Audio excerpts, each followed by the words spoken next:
येणाऱ्या जिल्हा परिषदेमध्ये नेहाताई तर निवडून येणारच आहे, त्याबरोबर मला एक भावनिक साथ घालायची भाऊ. आशाताई बुचके जिल्हा परिषद सदस्या गटनेत्या होत्या आणि नियोजन समितीच्या सदस्य होत्या. त्यांनी आपल्या तालुक्यामध्ये भरपूर असे विकास कामे केली आहे. आज त्या सावरगाव गटामध्ये उभे आहेत.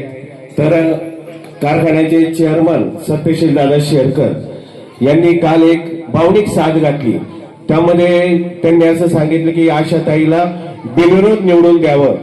यामुळे समाजामध्ये असा बऱ्यापैकी परिणाम झाला. त्याचा आज सुद्धा त्याचा एक प्रत्यय आला की अतुल शेठ बेनके तर यांनी सुद्धा आज एक भावनिक साथ घातली. तर आशाताईंना बिनविरोध निवडून दिलं तर चांगलंच होईल.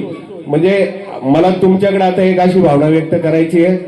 ताईंनी 20-25 वर्ष समाजाची सेवा केली आहे. अतिशय सकाळी उठल्यापासून तर रात्री झोपायची काही टायमिंगच नाही. भरपूर विकास कामे केली, समाजाची कामे केली आणि आज ताई उभ्या आहेत. ताईंच्या मध्यंतरी आजारी पण होत्या. तर अशी त्यांची अवस्था आहे. तर मला तुम्हाला असं सांगायचं की आपण शरद दादांना विनंती करावी, जर राष्ट्रवादी काँग्रेस जर पक्ष तयार असेल, जर सत्यशील दादा शेरकर तयार असतील तर आपण सुद्धा शरद दादांना विनंती करावी की ताईंना सावरगाव गटामध्ये जिल्हा परिषद सदस्य म्हणून बिनविरोध निवडून देण्यासाठी मी सुद्धा तुम्हाला विनंती करतोय. धन्यवाद. तर रमेश भाऊंनी सांगितलंय आपल्याला. मला वाटतं 2017ची निवडणूक आपल्या सगळ्यांना आठवत असेल. 2017ला सुद्धा ताई आजारी असताना नारायणगाव असेल, गुंजावाडी असेल, वारुवाडी असेल किंवा हिवरं खोडद मांजरवाडी एवढा गट होता, नंदरवाडी होतं, येडगाव होतं. या सगळ्यांनी त्याही वेळेस ताईंना आपण ताई कोणा प्रचाराला घरी आलं नाही कोणाच्या. तुमच्या माझ्यासारख्या सर्वसामान्य लोकांनीच ताईंना त्यावेळेस आपण निवडून आणले शिवसेनेतून, बरोबर. त्या माध्यमातून शरददादांना आता सगळेच म्हणत असतील तर शरददादांना विनंती करायला निश्चित स्वरूपात आम्ही असणार आहोत, बरोबर ना. कारण ताईचं काम आहेच. नारायणगावच्या विकासामध्ये ताईचा वाटा 100%. म्हणजे हे मी कालही पक्षात आहे म्हणून नसून त्यांनी काही फरक नाही पडत. ज्यांनी केलंय त्याला केलं म्हटलं पाहिजे. मग गॅस शेवदाईने असेल, आमची पाणी योजना असेल किंवा विविध विकास कामं असतील, हे करत असताना ताईंचा नारायणगावच्या विकासामध्ये निश्चित स्वरूपात वाटा आहे. आणि त्याच पुढे आपल्याला घेऊन जायचं असेल तर निश्चित स्वरूपात त्याच कामांसाठी आज आपण सगळी मंडळी एकत्रित, आज इथं सर्वपक्षीय मंडळी आहेत. आज काय फक्त शिवसेना म्हणून सगळी इथं नाही, तर सर्वपक्षीय मंडळी आज या स्टेजवर आहेत. इथल्या आपल्या खाली मित्र परिवारामध्ये आहे. आणि निश्चित स्वरूपात जसं भाऊंनी मला विनंती केली तीच विनंती आपण शरददादांना सुद्धा करू आणि निश्चित स्वरूपात जुन्नर तालुक्याच्या वतीने एक चांगला निर्णय काढण्यासाठी प्रयत्न करू. थांबतो. जय हिंद, जय महाराष्ट्र, जय श्री.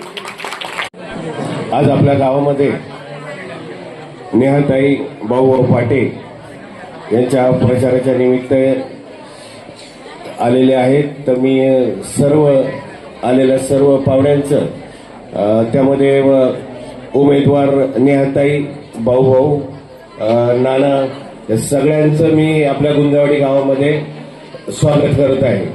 त्याचप्रमाणे येणाऱ्या जिल्हा परिषद निवडणुकीमध्ये सर्वांनी बाबूभाऊचं जर आता त्यांनी जे मनोगत व्यक्त केलं त्यामध्ये खरोखर याचा मी पण साक्षीदार आहे.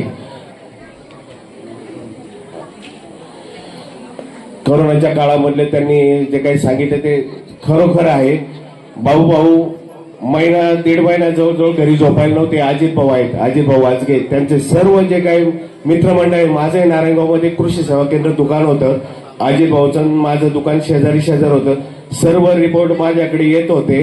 तर ह्या मंडळाने घरातून कोणी बाहेर पडत नव्हतं. त्यावेळेस हे 20-25 कोरोना योद्धे नारायणगावमध्ये छाती काढून एखाद्या वीराप्रमाणे काम करत होते. यांच्यासाठी परत एकदा टाळ्या वाजवा.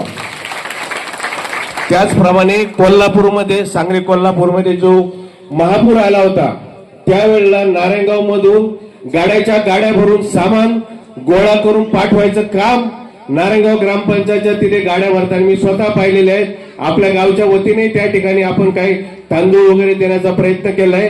ते सुद्धा ह्या लोकांनी अतिशय प्रामाणिकपणे काम केलंय. त्याचप्रमाणे नारायणगावात असलेली स्वच्छता असेल पाण्याची व्यवस्था असेल, रस्त्याचं काम असेल, अतिशय चांगल्या पद्धतीने काम केलेलं आहे. तर असा माणूस आपल्याला, जो विकासाभूम आणि कामामध्ये तत्पर असणारा माणूस, रात्री अपरात्री कधी फोन करा, कुठल्याही कामाला नाही म्हणणारा माणूस, आणि आज त्यांच्या सौभाग्यवती नेहाताई उभे आहेत. तर मी गुंजवाडीकरांना सगळ्यांना विनंती करतो की ताईंना आपण भरघोस मताने या गुंजवाडीतून मतदानाचं दान करावं. ताईंना मी या ठिकाणी ग्रामदैवत आई मुक्तादेवी, प्रभू रामचरणी आणि हनुमानाच्या चरणी, हर हरिभक्त परायण साधूच्या चरणी मी प्रार्थना करतो की ताईंना असं भरघोस मतदान या गावातून जाऊ दे, आणि जेणेकरून भविष्यामध्ये आपल्यालाही आपल्या गावचा विकास करत असताना बाबू भाऊ म्हणजे आपल्या घरचा माणूस आहे, आपल्या गावाला त्यामुळे विकास करताना मदत होईल. तर मी सगळ्यांना विनंती करतो, येणाऱ्या निवडणुकीमध्ये धनुष्यबाणाच्या चिन्हावर शिक्का मारून ताईंना भरघोस मताने निवडून द्या.